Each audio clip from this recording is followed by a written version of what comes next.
त्रिप्टो ये वो समुद्र है जिसके गहराई के बारे में जाने बिना तू दे तो मारे जाओगे। A Ukrainian crypto entrepreneur was found dead under mysterious circumstances just after a $30 million cryptocurrency market crash. Police said a weapon registered to him was found in the car, and he had recently sent messages to his family about depression and financial struggles. तुम्हें क्या लगता है crypto क्या सिर्फ digital currency है या एक trap इसलिए क्योंकि इसे ना तो गवर्नमेंट कंट्रोल करती है ना तो कंट्री। पर सवाल ये आता है कि क्रिप्टो है ही क्यों, ये क्रिएट कैसे हुआ, इस क्रिएशन के पीछे क्या कोई राज है या बिलियनर के द्वारा बिछाया गया है ट्रैप। सब तुम्हें ये तो बता देते हैं what is crypto currency, what is blockchain, पर तुम्हें ये तो ही नहीं बताता व्हाई क्रिप्टो वाज क्रिएटेड, ये क्रिएट क्यों हुआ, इसका कोर आइडिया क्या था, हिस्ट्री ऑफ क्रिप्टो करेंसी और ये कैसे क्रिएट हुआ और टाइप ऑफ क्रिप्टो करेंसीज। हाँ, क्रिप्टो करेंसी के टाइप भी होते हैं, ट्रांजैक्शन कैसे वर्क करता है, प्राइवेट की एनवेलेट क्या होता है, स्मार्ट कॉन्ट्रैक्ट क्या होता है, डिसेंट्रलाइज्ड फाइनेंस क्या होता है, एडवांटेज ऑफ क्रिप्टो क्या होता है, लीगल स्टेटस क्या होता है क्रिप्टो का, and the most important future of crypto. मैं ऐसे ही 18 फैक्टर को एक्सप्लेन करूंगा और उस नॉलेज के बिना ये सोचना भी मत कि तुम क्रिप्टो के बारे में जानते हो। ये तो बस इंट्रो है उस नॉलेजेबल कंटेंट था जो मैं तुम्हें द क्रिप्टो ट्रैप सीरीज में प्रोवाइड करने वाला हूँ, एंड आई प्रॉमिस इस नॉलेज को गेन करने के बाद तुम्हें क्रिप्टो का सारा दिन समझ आ जाएगा। सोचो अगर तुम्हारा बैंक फ्रीज हो जाए, ना एटीएम काम करे, ना यूपीआई, ना बैंक कॉल उठाए, तब तुम क्या करोगे। इसी सवाल पे क्रिप्टो पैदा हुआ और आज इस वीडियो के एंड तक तुम समझ जाओगे क्रिप्टो क्या है, क्यों बना, ब्लॉकचेन क्या होता है और पैसा बिना बैंक के कैसे चलता है। और वीडियो के एंड में एक ऐसा ट्रूथ बताने वाला हूँ जो 90% लोगों को नहीं पता, इसलिए you must have to watch till end. सबसे पहले सिंपल लैंग्वेज में समझो, क्रिप्टो डिजिटल पैसा है, ये नोट की तरह सबका नहीं है, कॉइन की तरह जेब में रहता नहीं है, ये सिर्फ इंटरनेट पे एग्जिस्ट करता है। लेकिन नॉर्मल डिजिटल मनी से बहुत अलग है। नॉर्मल डिजिटल मनी बैंक के सर्वर में होता है, बैंक चाहे तो पैसा रोक सकती है, बट क्रिप्टो करेंसी तो बैंक की जरूरत नहीं है, कोई गवर्नमेंट की परमिशन नहीं, सीधा पर्सन टू पर्सन। इसमें से थियोरेटिकल यूज होती है क्रिप्टोग्राफी जो मैथमेटिक्स पे वर्क करता है, जिसे हैकर भी इजली ब्रेक नहीं कर सकते। सबसे इम्पोर्टेंट चीज जो होती है इसमें वो है प्राइवेट थी। जिसके पास प्राइवेट थी उसका पैसा, ना नाम, ना एड्रेस, ना आधार, सिर्फ एक सीक्रेट थी। इंटरनेट है तो तुम किसी भी कंट्री में किसी भी टाइम क्रिप्टो यूज कर सकते हो। एग्जाम्पल में ले लो बिटकॉइन, मान लो तुम्हें भेजना है तो ईमेल भेजने जैसा है, कभी भी कहीं से भी डायरेक्ट भेज सकते हो, no permission needed at all. लेकिन सवाल ये आता है कि अगर क्रिप्टो इतना पावरफुल है तो इसे बनाने की जरूरत ही क्यों पड़ी। इसका जवाब है सिस्टम फेलियर।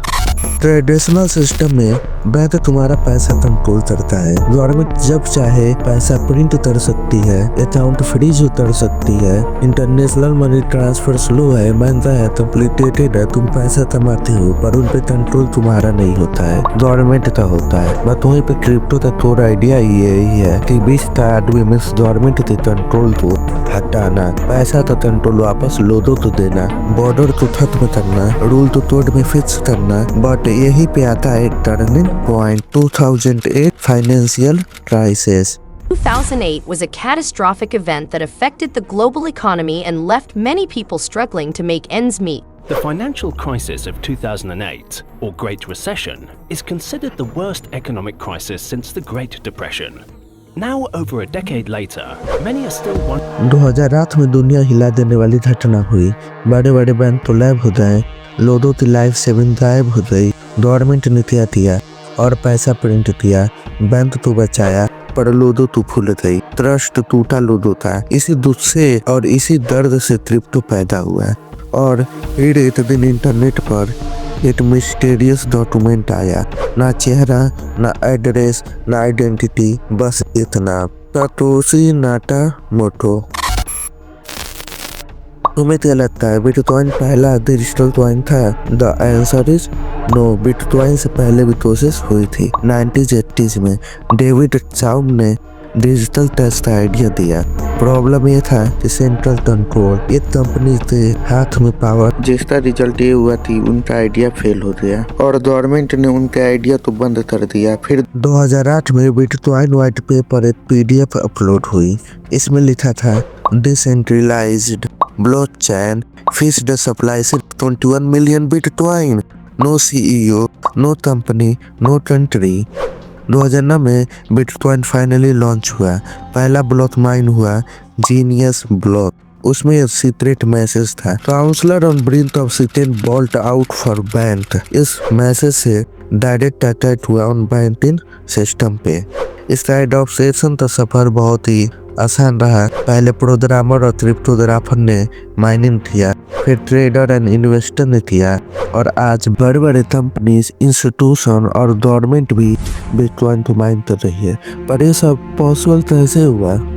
सिर्फ एक टेक्नोलॉजी की वजह से। एक ऐसी टेक्नोलॉजी जो रिकॉर्ड तो कभी झूठ बोलने ही नहीं देती, and that is blockchain technology. Blockchain digital record book होता है। इसमें हर ट्रांजैक्शन लिखी जाती है, पब्लिकली विजुअल होती है, टाइम के साथ चैट बन जाती है। हर ब्लॉक में होता है transaction data, time span, cryptography hash और एक ब्लॉक दूसरे से परमानेंटली जुड़ा होता है। ब्लॉकचेन पावरफुल क्यों है?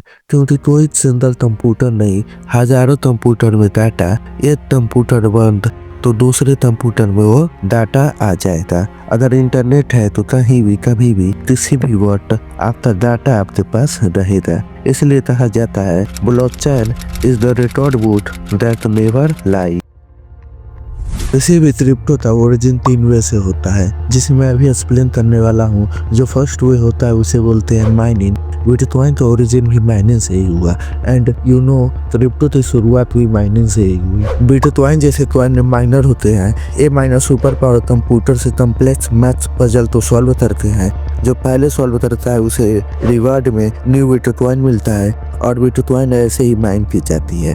और अगर तुम्हें माइनिंग के प्रोसेस को जानना है तो पूरी वीडियो देख कर जाना, नहीं तो बहुत इंपॉर्टेंट इंफॉर्मेशन मिस कर दोगे। पर यहाँ पर ट्विस्ट आता है, माइनिंग में बहुत ज्यादा इलेक्ट्रिसिटी यूज होता है, बहुत सुपर पावर कंप्यूटर चाहिए, महंगा हार्डवेयर चाहिए। इसीलिए आज बिटकॉइन सिर्फ विद प्लेयर ही माइन कर पाते हैं। पर अगर माइनिंग इतनी कॉस्टली है तो इथेरियम जैसे प्रोजेक्ट कैसे चलते हैं? यहीं से शुरू होता है नेक्स्ट रिवोल्यूशन, स्टैटिंग। POS मतलब प्रूफ ऑफ स्टैट, जहाँ जरूरत पावरफुल कंप्यूटर की नहीं कॉइन होल्डर की होती है। आप अपने कॉइन को लॉक कर देते हो। इंटरनेट कहता है जिसने स्टेट लगाई है वही हॉनेस्ट है। सिस्टम रैंडमली वैलिडेटर चूज करता है, उसे रिवॉर्ड में कॉइन मिलता है। इसमें ना लाउड मशीन, ना कॉस्टली सॉफ्टवेयर यूज होते हैं, ना इलेक्ट्रिसिटी का बिल आता है। इसलिए इथेरियम, सोलाना, POS मतलब प्रूफ ऑफ स्टेट यूज करते हैं। पर यहाँ पे सवाल और पैदा होता है, क्या हर एक क्रिप्टो माइन या स्टेट होती है? जवाब है नहीं। तो क्रिप्टो पैदा ही पूरी सप्लाई के साथ होती है, जिसे प्री मिंटेड क्रिप्टो कहते हैं। सारे कॉइन पहले से ही क्रिएट कर दिए जाते हैं, बाद में यूजर को, कंपनी को डिस्ट्रीब्यूट किया जाता है। जैसे एक कंपनी पहले शेयर बनाती है फिर पब्लिक को देती है, ये भी सेम वैसे ही है। और यहीं पर गलती होती है लोगों से, वो सिर्फ प्राइस देते हैं, वो ये नहीं समझते कि कोई भी क्रिप्टो आई कैसे है। टोटल ब्लॉकचेन पे चलती है। बिटकॉइन, इथेरियम, सोलाना ये इंडिपेंडेंट होते हैं। ये पहले से एग्जिस्टिंग ब्लॉकचेन पे चलते हैं, जैसे रेंटेड फ्लैट पे रहना हो। USDT, UNI are the example of this type of crypto currency. Stable coin, crypto की दुनिया का साउथ ऑब्जर्वर भी इसे बोलते हैं। ये सेफेस्ट कॉइन भी होता है और जिसकी वैल्यू USD से लिंक होती है। ट्रेडिंग, पेमेंट के लिए इसे यूज किया जाता है। एग्जाम्पल में 1 USDT बराबर होता है $1। मीम कॉइन जिसे इमोशन ड्रीम भी बोलते हैं, यहाँ पे लॉजिक काम नहीं आता है, इमोशन से चलता है। कम्युनिटी ड्राइव होती है, हाईली रिस्क होता है। Doge coin Shiba are the example of this type of coin. ये ऐसे कॉइन होते हैं जो चले तो रोटेट या तो जीरो। अब तक हमने क्रिप्टो का जन्म कैसे हुआ देखा, पर क्रिप्टो का ट्रांजेक्शन कैसे होता है, यहीं से रियल गेम शुरू होता है। क्रिप्टो ट्रांजेक्शन 5 स्टेप में होता है। स्टेप 1 में सेंडर प्राइवेट की से साइन करता है। स्टेप 2 में नेटवर्क पे ब्रॉडकास्ट होता है। स्टेप 3 में माइनर या वैलिडेटर वेरीफाई करते हैं। स्टेप 4 में ब्लॉकचेन में ऐड होता है। ये तो ट्रांजेक्शन हो गया तो रिवर्स नहीं होता है। क्रिप्टो में गलती का मतलब है गलती। प्राइवेट की and wallet most important concept of crypto. ये लाइन याद रखना, नॉट योर थी नॉट योर क्रिप्टो। प्राइवेट थी ये तो सीक्रेट क्रिप्टोग्राफिक कोड होती है। प्रूव ओनरशिप होता है। इम्पोर्टेंट इसमें यह है कि अगर आप थी तो लॉस कर देते हैं तो आप मनी भी लॉस कर देते हैं। पासवर्ड रीसेट नहीं होता है, आपका डिजिटल सिग्नेचर यूज होता है। अगर आप इसे प्राइवेट थी तो लॉस कर देते हैं तो आपका जो भी क्रिप्टो है वो भी लॉस हो जाएगा। वहाँ फिर आते हैं वैलेट पे। वैलेट स्टोर करता है थी तो ना थी कॉइन तो, चाहे हार्डवेयर हो या सॉफ्टवेयर टूल हो। इंटरफेस करता है इंटरेक्ट विद ब्लॉकचेन। और जो वैलेट होते हैं वो 3 टाइप के होते हैं, hot wallet, cold wallet, exchange wallet. Hot wallet में ऑनलाइन होती है, cold wallet secure and offline होती है, एंड एक्सचेंज वैलेट इजी होता है बट नॉट फुली ऑनेड होता है। क्रिप्टो का जो यूज होता है मेनली डिजिटल पेमेंट के लिए, डिजिटल गोल्ड के लिए, डीफी के लिए, स्मार्ट कॉन्ट्रैक्ट के लिए, एनएफटी के लिए, गेमिंग के लिए, क्रॉस बॉर्डर ट्रांजैक्शन के लिए, प्राइवेट पेमेंट के लिए होता है। और 10th concept smart contract. Just imagine तुम एक फ्लैट खरीद रहे हैं। नॉर्मली क्या होता है, लॉयर यूज होते हैं, ब्रोकर आता है, बैंकिंग सिस्टम होता है, पेपर वर्क होता है, इसमें बहुत ज़्यादा डिले होता है। बट अब इमेजिन करो पेमेंट जैसे ही सेंड हुई ऑनरशिप ऑटोमेटिकली ट्रांसफर होती है। इसी तो क्रिप्टो में स्मार्ट कॉन्ट्रैक्ट बोलते हैं। इसमें जैसे ही पेमेंट होती है वैसे ही जो क्रिप्टो की ओनरशिप होती है वो ट्रांसफर हो जाती है। बट सवाल ये आता है अगर कॉन्ट्रैक्ट ऑटोमेटिक हो जाए तो बैंक का क्या रोल बचा? यहीं से शुरू होता है d phi, banking without bank. India में करोड़ों लोगों को लोन नहीं मिलता है क्योंकि उनके पास कोई क्रेडिट हिस्ट्री नहीं होता है, कोलेट्रल नहीं होता है, कनेक्शन नहीं होता है। बट डीफी कहता है बस इंटरनेट चाहिए, स्मार्ट कॉन्ट्रैक्ट ही बैंक बन जाते हैं। तुम क्रिप्टो डिपॉजिट करते हो, सिस्टम ऑटोमेटिकली लोन इशू कर देता है, ट्रांसपेरेंट, ओपन, बॉर्डरलेस। लेकिन पैसा ये सब कुछ नहीं होता है, ऑनरशिप भी पावर होती है और यही पावर देता है एनएफटी, डिजिटल ऑनरशिप रिवॉल्यूशन। सोचो तुमने डिजिटल पेंटिंग बनाई, कोई उसकी कॉपी बना लेता है, तुम प्रूफ कैसे करोगे कि ओरिजिनल पेंटिंग तुमने ही बनाई? एनएफटी सॉल्व करता है यही प्रॉब्लम। ये तो यूनिक आइडेंटिटी प्रोवाइड करता है कि कोई भी जो ओरिजिनल चीज है उसके ऑनरशिप किसके पास है। भले उसके हजारों कॉपी रहे बट उसका एक ओरिजिनल ऑनरशिप होता है। वैसे ब्लॉकचेन पर ओरिजिनल ऑनरशिप प्रूफ होता है जो एनएफटी ही प्रूफ करता है। एडवांटेज ऑफ क्रिप्टो हमें फ्रीडम देता है, बॉर्डरलेस एक्सेस देता है, no central control, programmable money, censorship resistance.